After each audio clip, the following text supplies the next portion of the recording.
जी हां दोस्तों, बड़ी खबर निकलकर सामने आ रही है। इस मुस्लिम देश के 3 मुस्लिम इंजीनियरों ने किया बड़ा कमाल। खजूर से बनाई बिजली देखकर पूरी दुनिया हैरान। खजूर का पावर क्या है, पूरा मामला सब कुछ हम आपको इस वीडियो में बताएंगे। वहीं अगली खबर में आपको बताएंगे फ्रांस के राष्ट्रपति ने यूक्रेन में सेना भेजने के दिए संकेत, तो भड़का रूस। नाटो के साथ सीधे युद्ध की धमकी। इसी के साथ आपको बताएंगे ब्रिटिश सिखों को भारतीय एजेंट बना रहा निशाना। यूके संसद में सिख सांसद ने हत्या का भी किया जिक्र। जानेंगे क्या है पूरी खबर, सब कुछ हम आपको विस्तार से बताएंगे, तो आप मेरे साथ इस वीडियो के आखिर तक बने रहिए। उससे पहले जैसे कि हमारा ऑफिशियल चैनल MW न्यूज इस वक्त बंद है, तो आप हमारे इस नए चैनल को सब्सक्राइब करके हमसे जुड़ जाएं। तो बिना टाइम लेते हुए बात करते हैं खबरों की।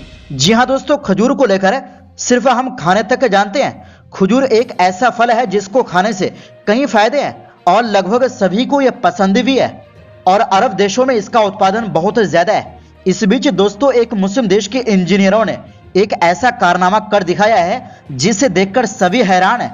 क्या आप सोच सकते हैं कि खजूर से बिजली भी पैदा हो सकती है? जी हां, हो सकता है। ये कोई और नहीं बल्कि संयुक्त अरब अमीरात UAE के 3 इंजीनियरों ने किया है। इस कारनामे को अंजाम देने वाले तीनों मुस्लिम इंजीनियरों ने देखकर खुद हैरान हो गए।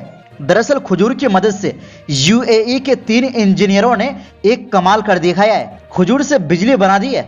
जिस खजूर का इस्तेमाल बिजली बनाने के लिए अमीराती इंजीनियरों और कलाकारों के एक समूह ने किया है, वो पारंपरिक खजूर है और अपने गुणों के लिए जाना जाता है। ये एक्सपेरिमेंट किन लोगों ने किया, कैसे किया, आइए जानते हैं।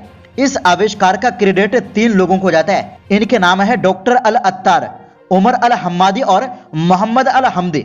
इन तीनों ने मजदूर खजूर का इस्तेमाल किया। इस खजूर की खासियत होती है कि ये साइज में काफी बड़े होते हैं और तांबे के प्लेटों को मजबूती से पकड़ सकते हैं। इस प्रक्रिया का मकसद खजूर में मौजूद प्राकृतिक चीनी की मदद से स्वच्छ ऊर्जा में बदलना शामिल था। डॉक्टर अल अत्तार, उमर अल हम्मादी और मोहम्मद अल हमदी ने खजूर में जड़े तांबे की प्लेटों का इस्तेमाल किया, जो एक कंडक्टिव मेटल के तार से जुड़े हुए थे। मॉडल के लिए 20 खजूर का इस्तेमाल किया गया।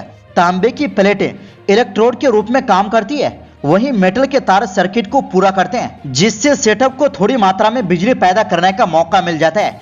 बताया जा रहा है कि जब इसमें वो कामयाबी हासिल कर ली, यानी बिजली आनी शुरू हो गई और उससे बल्ब जल गया, तो इसे देखकर वो खुद हैरान हो गए। अपने रचना के पीछे की प्रेरणा के बारे में बताते हुए मोहम्मद अल हमादी ने कहा है कि लोकल अरब कल्चर में खजूर का काफी अहमियत है। यह अभिन्न अंग है। हालांकि आज की तेजी से बदलती दुनिया में कभी कभी उनकी अहमियत को नजरअंदाज कर दिया जाता है। खजूर की प्रतिभा का प्रदर्शन करने के मकसद से इस एक्सपेरिमेंट को करने का ख्याल आया। तीनों लोगों ने सिक्का कला और डिजाइन महोत्सव में अपने प्रोजेक्ट का प्रदर्शन किया। स्थायी ऊर्जा समाधानों को बढ़ावा देते हुए खजूर के सांस्कृतिक अहमियत पर लोगों का ध्यान खींचा।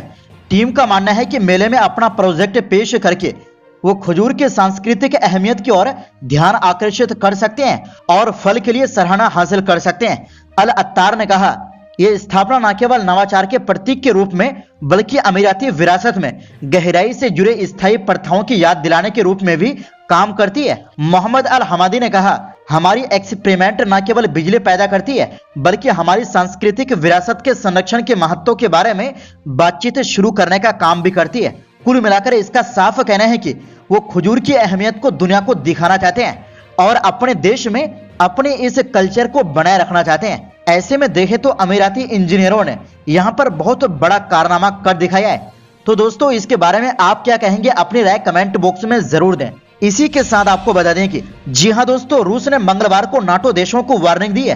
क्रेमलिन ने कहा कि अगर नाटो के यूरोपीय सदस्यों ने यूक्रेन में लड़ने के लिए सेना भेजी तो अमेरिका के नेतृत्व वाले सैन्य संगठन के बीच संघर्ष को टला नहीं जा सकेगा। रूस की ओर से यह धमकी फ्रांस के राष्ट्रपति इमैनुअल मैक्रोन के उस बयान के बाद आई है जिसमें उन्होंने नाटो सैनिक को यूक्रेन भेजने की बात कही थी। यूरोपीय नेताओं की एक सभा में यूक्रेन युद्ध को लेकर हुई चर्चा के बाद फ्रांस के राष्ट्रपति इमैनुअल मैक्रोन ने सोमवार को कहा था कि भविष्य में यूक्रेन में पश्चिमी सैनिकों को भेजने की संभावना से इनकार नहीं किया जा सकता। नाटो के नेताओं ने खुद को मैक्रोन के इस बयान से दूर कर लिया है। इससे यह भी साबित होता है कि यूक्रेन की मदद करने के लिए उसके सहयोगी आपस में संघर्ष कर रहे हैं, क्योंकि अमेरिका का संकल्प लगातार कमजोर हो रहा है और युद्ध में रूस को बढ़त मिल रही है। क्रेमलिन ने कहा कि नाटो देशों का जमीनी हस्तक्षेप पश्चिमी सैन्य गठबंधन और रूसी सेनाओं के बीच सीधा टकराव करा सकते हैं, जो संभावित खतरों से भरा है। क्रेमलिन के प्रवक्ता दिमित्री पेस्को ने कहा, यह निश्चित तौर से इन देशों के हित में नहीं होगा। दरअसल यूक्रेन पर रूस के हमले को 2 साल से ज्यादा का समय हो चुका है। फ्रांस के राष्ट्रपति ने पेरिस में 20 यूरोपीय राष्ट्रीय अध्यक्षों और अन्य पश्चिमी अधिकारियों की बैठक में कहा, हम हर आवश्यक कदम उठाएंगे ताकि रूस युद्ध न जीत सके।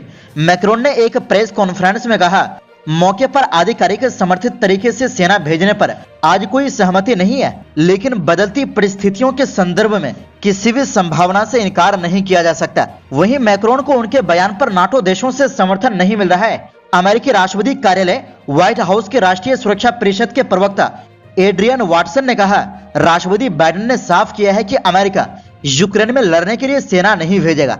इस मीटिंग में जर्मन चांसलर ओलाफ शोल्ज और पोलैंड के राष्ट्रपति आंद्रेज डूडा के साथ साथ बाल्टिक देशों के नेता भी शामिल थे। मैक्रोन ने इस बारे में ज्यादा जानकारी देने से इनकार कर दिया कि कौन से देश सेना भेजने पर विचार कर रहे हैं। उन्होंने कहा कि वो कुछ रणनीतिक अस्पष्टता बनाए रखना पसंद करते हैं। 1962 में क्यूबा मिसाइल संकट के बाद पश्चिम के साथ रूस के संबंध सबसे खराब स्तर पर पहुंच चुके हैं।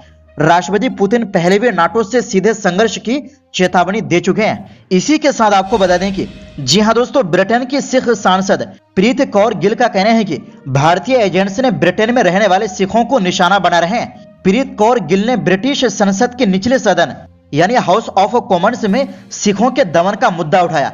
उन्होंने दावा किया कि ब्रिटेन में रहने वाले सिख भारत से जुड़े एजेंट्स की हिट लिस्ट में है। गिल ने विदेशों में सिखों के खिलाफ कथित हत्या की साजिशों का जिक्र किया। साथ ही पूछा कि ब्रिटिश सिखों की सुरक्षा के लिए ब्रिटेन की सरकार क्या कर रही है। उन्होंने कहा, हाल के महीनों में फाइव आइज देशों यानी ऑस्ट्रेलिया, कनाडा, न्यूजीलैंड, अमेरिका और यूके का इंटेलिजेंस अलायंस ने यूनाइटेड किंगडम में सिख कार्यकर्ताओं को निशाना बनाने वाले भारत से जुड़े एजेंटों की कार्रवाई पर चिंता जताई है। सबसे ज्यादा परेशान करने वाली बात यह है कि कथित हत्याएं और हत्या की साजिशें नाकाम की गई है। अमेरिका और कनाडा ने ऐसे मामलों को अपनी संप्रभुता और अपने लोकतांत्रिक मूल्यों के लिए चुनौती माना और इसे सार्वजनिक किया है। ब्रिटिश सिखों को भी इसी तरह के खतरों का सामना करने की रिपोर्ट्स को देखते हुए सरकार उनकी सुरक्षा के लिए क्या कदम उठा रही है। सांसद प्रीत कौर गिल के सवाल के जवाब में सुरक्षा मंत्री टॉम तुगेनधात ने कहा, यदि किसी विदेशी से किसी भी ब्रिटिश नागरिक को कोई खतरा है तो हम फौरन कार्रवाई करेंगे। सिख समुदाय को ब्रिटेन में हर दूसरे समुदाय की तरह सुरक्षित रहने का अधिकार है। सभी ब्रिटिश नागरिक समान है, चाहे उनका रंग, धर्म, आस्था और राजनीतिक निष्ठा कुछ भी हो। दरअसल पिछले साल अमेरिका और कनाडा ने भारत पर आरोप लगाए थे। 18 जून 2023 की शाम कनाडा के ब्रिटिश कोलंबिया स्थित गुरुद्वारा की पार्किंग में खालिस्तान टाइगर फोर्स के चीफ हरदीप सिंह निज्जर पर 2 युवकों ने फायरिंग कर दी थी। निज्जर के मौके पर ही मौत हो गई। निज्जर को भारत ने भगोड़ा घोषित कर रखा था और इस पर 10 लाख रुपए का इनाम भी था। 3 महीने बाद यानी 18 सितंबर 2023 को कनाडा के प्रधानमंत्री जस्टिन ट्रूडो ने हाउस ऑफ कॉमन्स यानी वहां की संसद में एक बयान दिया। उन्होंने आरोप लगाया कि जून में ब्रिटिश कोलंबिया में निज्जर की हत्या में भारत सरकार के एजेंट्स का हाथ हो सकता है। ट्रूडो का इशारा भारतीय खुफिया एजेंसी रो की तरफ था। अमेरिका ने भारत पर आरोप लगाया था कि उसने खालिस्तानी गुरपतवंत सिंह पन्नू की हत्या की साजिश रची थी, जिसे अमेरिका ने नाकाम किया था। फाइनेंशियल टाइम्स की रिपोर्ट के मुताबिक अमेरिकी अधिकारियों ने अमेरिकी धरती पर एक सिख अलगाववादी की हत्या की साजिश को नाकाम किया था।